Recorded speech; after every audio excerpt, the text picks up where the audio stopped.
Next, I would like to introduce Dr. Gigi Chen. Dr. Chen is a medical oncologist and ovarian specialist at Diablo Valley Oncology.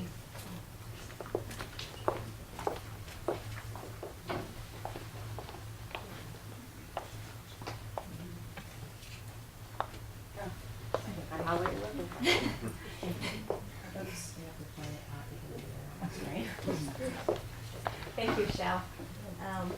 My name is Gigi Chen. I am a medical oncologist at Diablo Valley Oncology, located in Pleasant Hill. And thank you all for coming here tonight. Very honored to be here talking about ovarian cancer with all of you. And in Diablo Valley Oncology, we have a group of medical oncologists specializing in all fields of cancer treatments. We also have radiation oncology as well as imaging. We work very closely with all other specialties, as well as the American Cancer Society Cancer Support Community, and also local resources as well. So thank you for coming. So what I would like to do is talk about epidemiology of ovarian cancer, and briefly about why this is such a hard disease to diagnose at early stage. Some of the new advances in treatment of ovarian cancer, as well as ovarian cancer survivorship.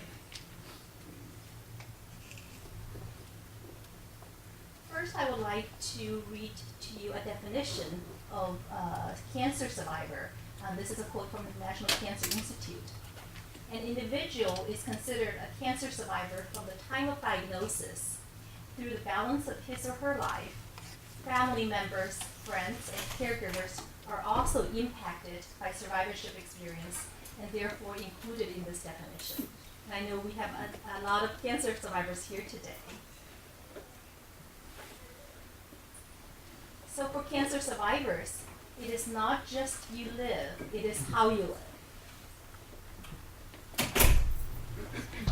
Ovarian cancer is the 5th most common cancer among women in the United States, and it is the leading cause of gynecological cancer death. In 2011, there will be 12,990 women diagnosed with ovarian cancer, and 15,460 deaths is expected from ovarian cancer. Worldwide in 2008, about 225,000 women were diagnosed with ovarian cancer, and there were 140,000 women died from the disease in 2008. The lifetime risk for women to develop ovarian cancer is about 1.4%. Age is a risk factor. Median age at the diagnosis is about 63. Family histories family histories of breast ovarian cancer syndrome are also a significant risk factor. Never being pregnant, no parity as well. There also have studies been looking at whether fertility drugs using talc powder or obesity are risk factors. It's not entirely clear from the studies whether they are risk factors, at least not very strong ones. There are some protective factors for ovarian cancer, including oral contraceptives, having multiple children, tubal ligation, and breast cancer. Those are all associated with decreased risk for ovarian cancer. And why is it so hard to diagnose at early stage? It is because early ovarian cancer may not have obvious symptoms.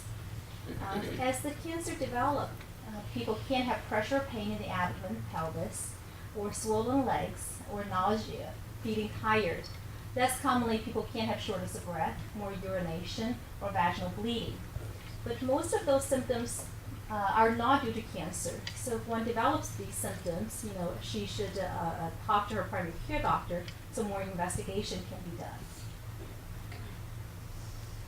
Screening for the general population is not recommended, and it's because the incidence for the ovarian cancer in the general population is relatively low, and we don't have very specific screening test yet. There's the CA-125, but it can be elevated in a number of different conditions. Therefore, screening is recommended for people who have a strong family history of breast ovarian cancer and not for the general population. And for women who have strong family history of breast ovarian cancer syndrome, screening can be recommended until childbirth is completed. And then after that, risk reduction, removal of ovary or the fallopian tube can be considered.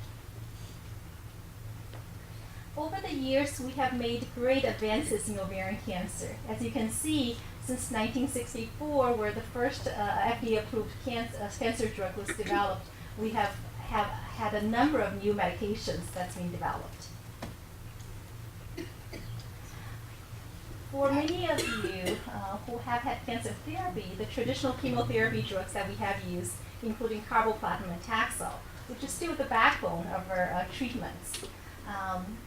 In the past few years, some of the new methodologies, including intraperitoneal chemotherapy, as well as newer drugs under investigation, one of the hot topics, Avastin. So the intraperitoneal chemotherapy was studied in a clinical trial that was published in 2006, where patients after surgery, they were randomized to two arms. One is IV intravenous chemotherapy versus intraperitoneal chemotherapy, the chemotherapy in the peritoneal cavity plus the intravenous chemotherapy. What was found that was the IV and IP chemotherapy improved overall survival significantly. But it is used for a selected group of patients. Not everybody are candidates. So certainly the doctor, the medical oncologist and oncological oncologist will discuss in detail with the patients whether they're suitable for this type of therapy. Another hot topic these days is Avastin, which is a drug that inhibits blood vessel formation, which feeds the tumors.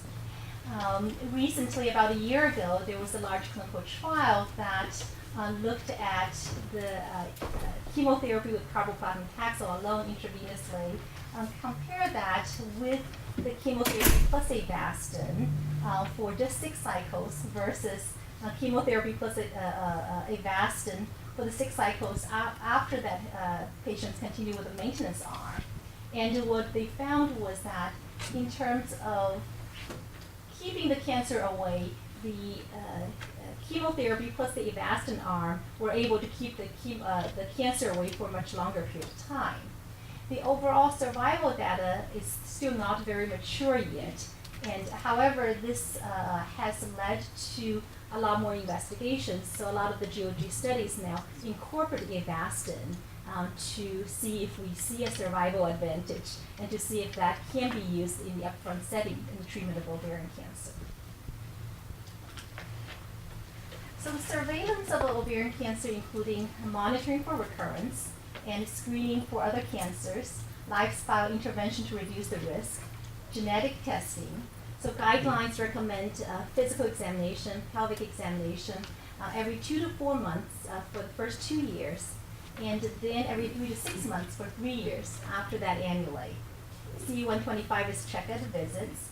The scans, including the PET scans, CT scans, chest x-rays, are only clinically indicated.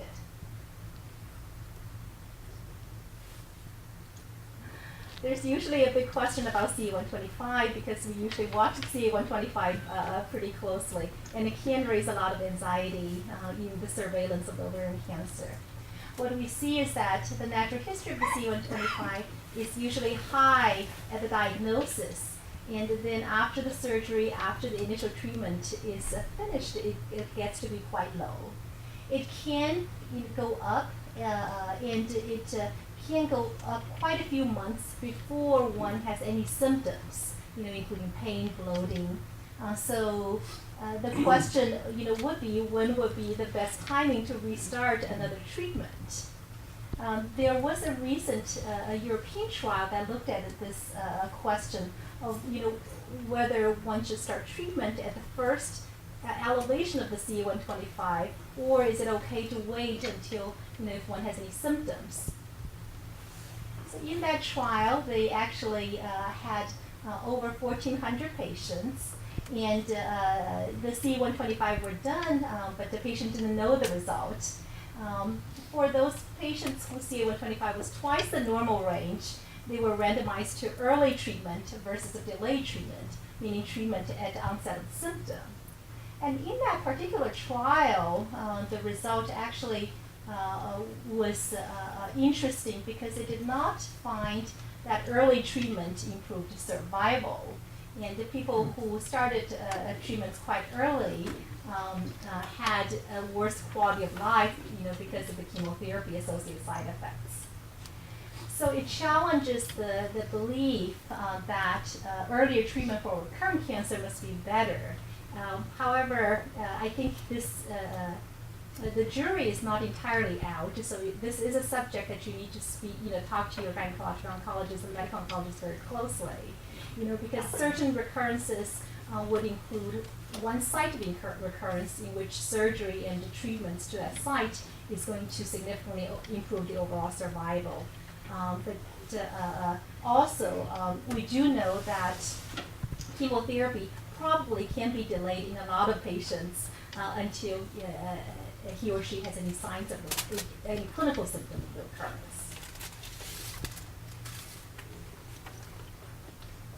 So some of the long-term effects of the treatment can include fatigue, pain, weight gain, depression, chemo brain, and inability to work or loss of employment, changing personal relationships. So the concept of the chemo brain symptoms could include difficulty in concentrating on a single task, problem in short-term memory, and feeling mentally slower than usual, and confusing dates and appointment. It is a condition that we certainly see. Some of the treatments that we would recommend would include exercise. So every 5 minutes of mild to moderate activity can improve the mental function. Use a memory aid, use a notebook, a planner to keep things in track, and treat sleeping problems and manage depression and anxiety. Another symptom that I see very often is fatigue. And it is experienced by a lot of our cancer patients.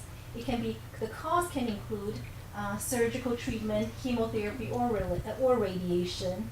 Chemotherapy-induced anemia can certainly cause fatigue. Other causes would include sleeping disorders, emotional disorders, or pre-existing medical conditions. To cope with fatigue, we would recommend exercise regularly, avoid alcohol, caffeine, or chocolate in the evening, and also keep a regular sleep schedule. That's going to be very important. So a survivor's wellness plan would include a healthy lifestyle, exercise. Tingren's going to talk a lot about nutrition, staying a healthy weight.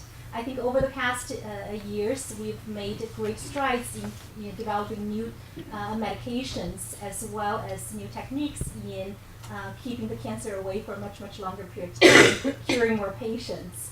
And there's a lot of emphasis on survivorship, being able to have a great lifestyle afterwards. So, and thank you for coming.